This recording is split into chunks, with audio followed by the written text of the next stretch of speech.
My brother took my 6-year-old daughter's custom glasses, broke them in front of her and said, "That's what happens when you act spoiled." Then he made her pick up trash while everyone watched. I said nothing. But 4 hours later the calls started. Frozen accounts, job suspensions, and... My daughter turned 6 last month. Her name is Lily and she's the kind of kid who makes you forget how messed up the world can be. Sweet, wildly creative and obsessed with fairies. She's been wearing glasses since she was 3, not just any glasses. Custom lenses with transition coating and special temples that don't press on her ears because of a mild condition. She picked them herself. Pale lilac with glittery stars on the sides. She called them her magic specs. The day of her birthday I went all out. Why shouldn't I? I can afford it. I own 2 companies, help fund a third, and lately a few people in the family seem to forget who's been keeping certain things running. The party wasn't just big. It was beautiful. Fairy garden theme with hanging lights, mossy little tables, glowing jars with glitter, live music, and the best part? A treehouse installation with a slide. Lily's face when she saw it, I'll never forget it. She wore a little flower crown and told people she was the queen of the forest. Jack, my older brother, showed up in a hoodie and sneakers. His wife Qley wore sunglasses the entire time, and their kids looked like they were afraid to speak too loud.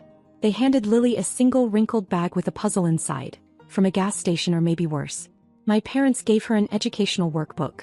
Seriously, a workbook. But Lily smiled and said thank you like she always does. She was glowing the entire day, walking around like she was floating. Until Jack decided he had something to prove. It happened while I stepped away to talk to the balloon artist about a mistake with the display.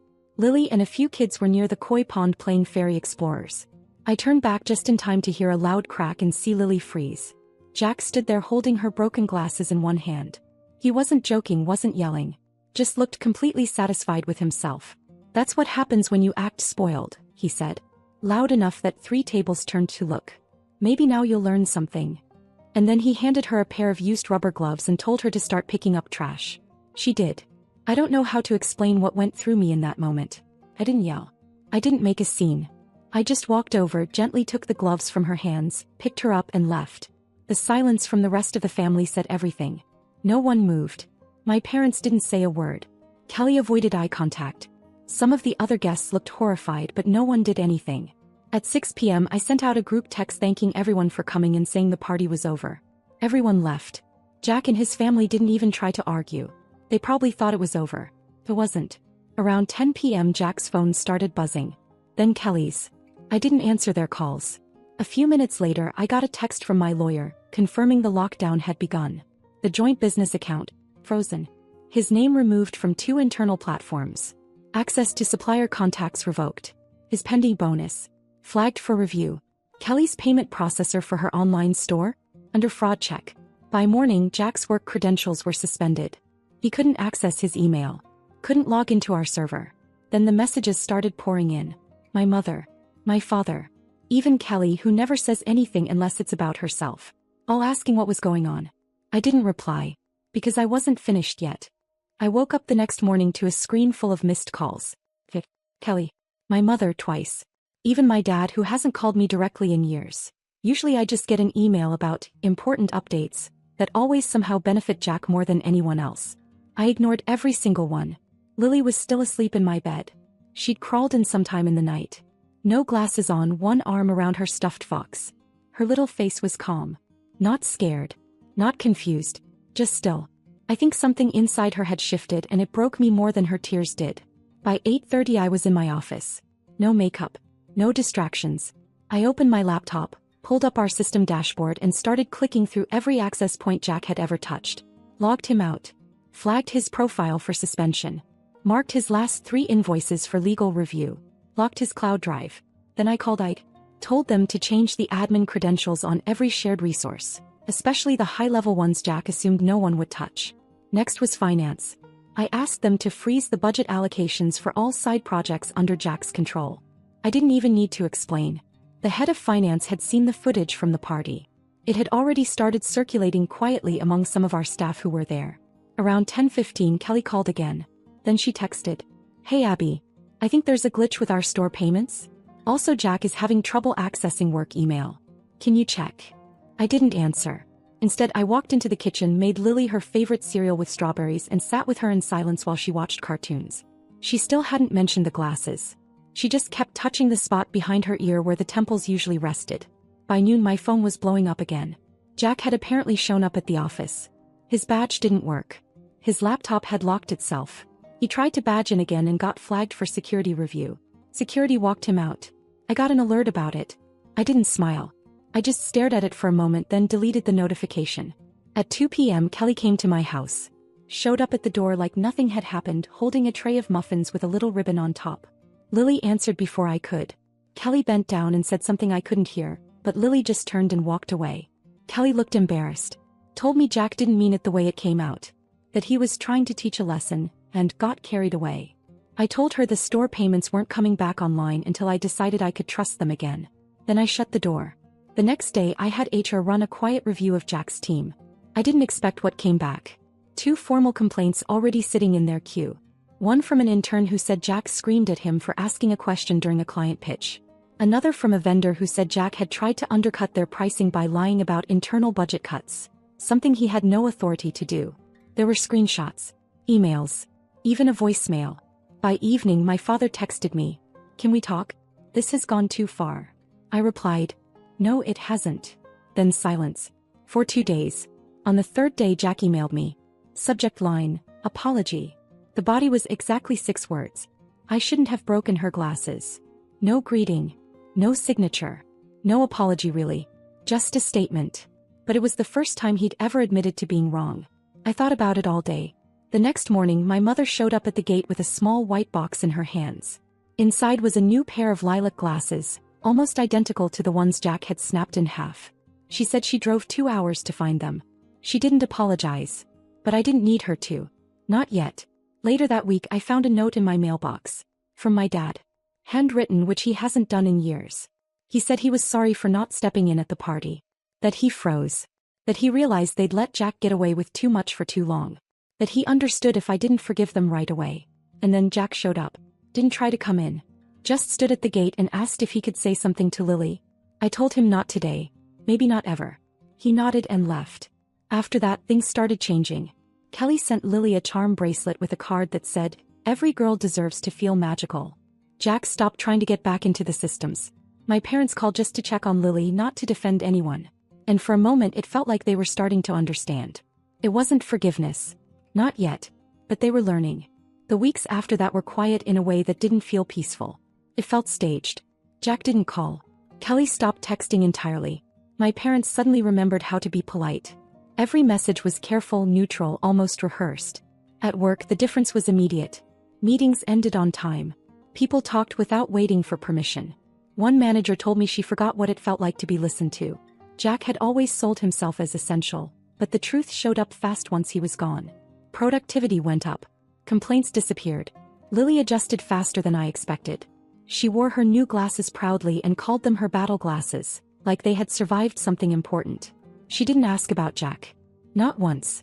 But I noticed she stopped waving at people first. He waited now. A few parents from the party reached out. Quiet messages. One told me her son asked if grown-ups are allowed to punish kids who have nice things. Another said she wished she had stepped in but froze.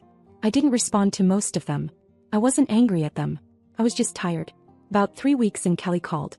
She asked if she could stop by to drop off Lily's birthday card. The one they forgot to give her. I almost said no. Then I said yes. They stayed exactly 10 minutes. Jack barely spoke. Qley smiled too much. Lily said thank you and went back to her room. When they left, Jack nodded at me like we were co-workers passing in a hallway. A few days later my parents invited us to dinner. I said no. Then I sat with that answer for an hour and changed my mind. Not because I missed them. Because I wanted to see if they were actually different when Lily was in the room. They were. My mom complimented Lily's drawing without correcting her colors. My dad listened while Lily explained her fairy village in exhausting detail. Jack didn't interrupt. Didn't joke. Didn't look at his phone. Qley kept redirecting the conversation whenever it drifted too close to money. At one point Qley pulled me aside and said she should have said something at the party. That she didn't realize how bad it looked until later. That Jack was under stress. That she wasn't making excuses, just explaining. I didn't argue. I didn't forgive her either. I just listened.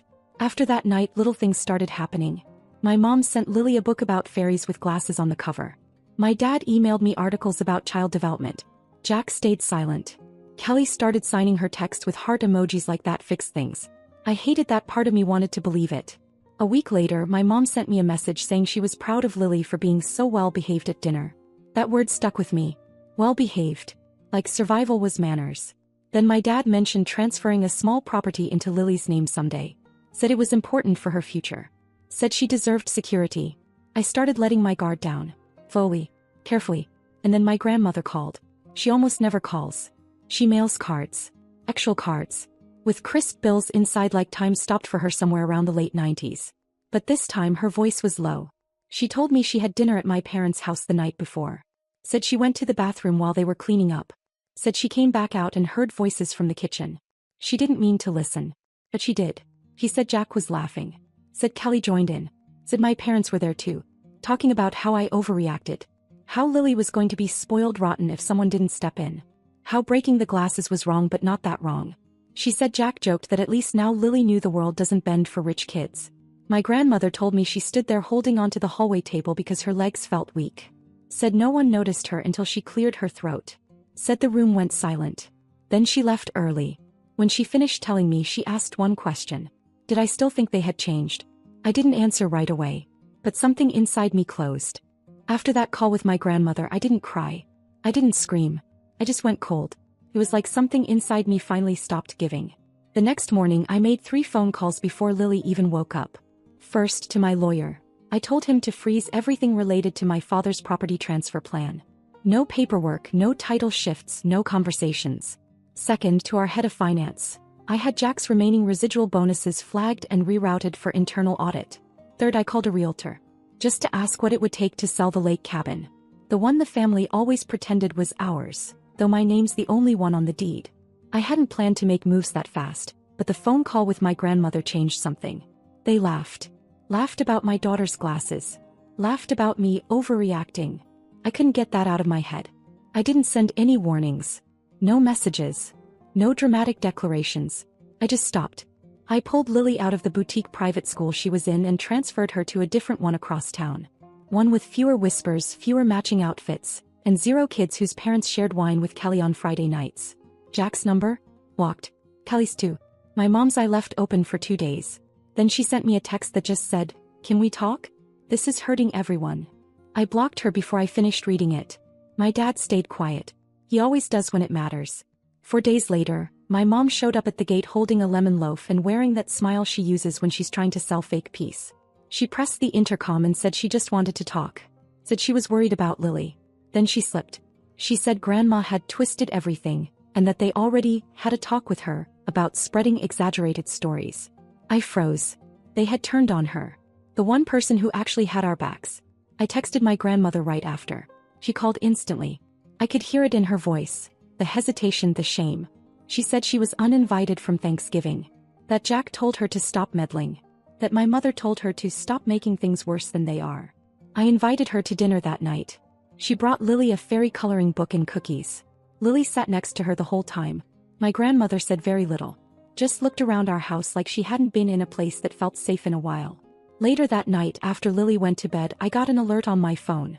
Someone had tried logging into my home security system. 4 attempts from an unknown device. Then 2 hours later I got another one. Same IP address. Then another the next morning. They were using an old password. One Jack had helped me set up 5 years ago when I was traveling a lot. I hadn't changed it since. I locked everything. Changed every setting. Added 2-factor on every account, including Lily's school portal. Then I had a sudden thought. I asked my assistant to pull the activity logs on Qley's store backend. The online shop she begged me to help her launch last year when no bank would approve her merchant account. I still owned the payment processor account tied to it. I'd meant to hand it over officially but hadn't gotten around to it. That's when we saw it. 5 days earlier, someone had submitted a digital form requesting a change of ownership. My name was typed in. Signature box filled. But I didn't sign anything. They forged my signature. To steal control of a platform I created. The fake apology. The charm bracelet. The carefully worded text messages. The fake concern. They didn't want peace. They wanted access. They thought if they smiled wide enough I'd hand the keys back. Maybe I would've. If my grandmother hadn't called. If she hadn't stood in the hallway long enough to hear them laughing. The next day I called our in-house fraud team and flagged the form. Then I had my assistant send a cease and desist letter to Qley, quietly and directly. By the time dinner rolled around, Lily had already forgotten about her old school. She asked if Grandma could visit again and if we could bake cupcakes this time. I told her yes to both. That night, I poured a glass of wine, closed every tab on my laptop, and deleted every contact in my phone with my last name. Then I blocked them all. For good. I had been generous, patient, forgiving. But this wasn't a grudge anymore. This was self-defense. The silence was deceptive. For almost 2 weeks it felt like things had settled. Not repaired, just quiet. Like the way a house feels after an argument that never really ends. You still walk through it but nothing feels the same. Lily was adjusting. Her new school wasn't fancy, but it had a real garden, a weird art teacher who let them paint upside down, and a reading tree in the library. She came home smiling again. There were no whispered comments about her backpack, no questions about what brand her lunchbox was. Just kids being kids. I was adjusting too. I got more sleep. My assistant told me I sounded different on calls. Lighter. I wasn't waiting for the next emotional ambush. I didn't reach out to anyone in my family. I had nothing left to say. And then my grandmother called. She asked if I could drive her to my parents' house to pick up a sweater she'd left behind weeks ago. Said they finally responded to her texts. Said she just wanted to grab it and leave. I didn't want to go. I really didn't. But she looked worn down lately, like she was carrying more than she let on. So I said fine. We pulled up to the house. She went in. I stayed in the car. 5 minutes passed. Then 10. I got out, annoyed but not surprised. I didn't expect the door to be unlocked. I stepped inside and heard voices from the back of the house. Not angry ones. Calm, plotting ones. I stopped in the hallway just behind the kitchen wall. Jack was there. Laughing. Qley too. My mother. My father. All of them. They weren't just gossiping. They were planning. Jack was talking about a former investor I'd cut ties with years ago. Someone he wanted to reach out to, maybe stir up old drama. Qley said something about screenshots of emails I'd sent during my pregnancy, things they could frame a certain way. My mom, she was nodding, saying how sad it was that I'd shut them out, and that maybe this would get her attention. My dad asked if anyone had spoken to the lawyer about the trust. The trust. The one I set up for Lily, the one only I had access to. That's when I stepped back. Fully. Quietly. I didn't even wait for my grandmother. I texted her to meet me outside. When she got in the car, she looked at me and didn't ask a single question. I think she saw it in my face. That night, I opened a private drive I'd been keeping for years. Inside were receipts, emails, screenshots, dates, times, transfers. I opened a file I hadn't touched in a long time, one labeled Family Contributions. It listed every financial favor I'd ever extended to them. Loans I knew wouldn't be repaid. Business setups. Emergency bailouts. Tuition help. Credit card payments. Rent deposits. Unused gift cards. Holiday flights. Medical bill coverage. Every number carefully documented, down to the cent. $417,983.21. I stared at that number for a long time. Not out of anger. Just disbelief. They called me spoiled. Entitled. Overreacting. But they were living off me like parasites, smiling while they drained the account. And now they were trying to spin it. Turn me into the villain. The next morning I met with my financial team. I locked down Lily's trust with multiple layers of security. Set access limits on every shared platform. Transferred any co-owned digital asset into my name alone. I called the firm that helped launch Qley's boutique and had them officially remove her from any licensing I covered. She'd be getting a termination notice by the end of the week. Then I called my lawyer. Told him I wanted a clean break. Not just emotionally, financially. No more shared assets. No more access. Nothing. That night Lily and I baked cupcakes. I didn't mention the day. I didn't explain the phone calls. I just let her pour sprinkles like nothing was wrong. Then at 10:42 p.m., a letter was slid under my door. No postage. No envelope. Just a folded piece of paper. Qley's handwriting. It wasn't a real apology. It was something else. She said she was sorry for underestimating how far I'd go, and that she never imagined I'd be the one to cut the cord. She said Jack was spiraling, that my mother was heartbroken, that they were trying to figure out what went wrong. And then at the bottom, I hope you remember that family is still family. I read it twice, then folded it back and placed it in a drawer with the rest of the letters I'll never answer. Because they were right about one thing. I did change. They just never thought I'd stay that way. After that letter I waited. I don't even know what for. Maybe some final attempt to force a resolution or a louder breakdown. But nothing came. No knock on the door. No message. Just nothing. The silence was heavy this time. Not like before. This wasn't peace, this was aftermath. I'd cut off my brother. My parents. My connection to that side of the family completely. I locked them out of everything. Social, financial, legal, emotional. And yet for a while I still caught myself checking over my shoulder. Wondering what they were saying now that they knew I was done. And the truth is, it got to me. Not the guilt. Not the fear. Just the exhaustion. I didn't want to have to keep defending myself for protecting my child. I didn't want to constantly explain why respect wasn't optional. Why breaking a 6-year-old's glasses and making her pick up trash in front of her friends wasn't some life lesson. It was cruelty. Some nights I couldn't sleep. I'd replay everything. The party. The silence. The intercom buzzing. The conversations behind walls I wasn't supposed to hear. I started turning down invites. Skipping calls. Ignoring emails from people who used to be friends with the whole family. I didn't know who to trust anymore. I didn't know who still believed them. Lily noticed. Kids always do. She started asking fewer questions about them. Started saying things like, "It's okay, we have enough people now," when we'd bake cookies and only make 3 instead of 12. She didn't cry. But one night she asked if she did something wrong. That broke me. I hugged her for what felt like hours. Told her the only mistake was mine, for waiting too long to choose her over everyone else. A few days later she came home with a drawing. It was just the two of us standing on a little hill under a rainbow. No crowd. No grandparents. Just us in a fox and glasses. She handed it to me and said, "This is what home looks like now." And something inside me finally settled. Not everything healed. I won't pretend it did. I still wake up some mornings angry, still think about the money I gave them, the loyalty I wasted. I still get sick when I think of them laughing behind my back while plotting how to use me again. But I stopped blaming myself for loving people who didn't know how to love back. I unfollowed every account that showed me family dinner tables filled with fake perfection. I stopped comparing. Instead, I started building something different.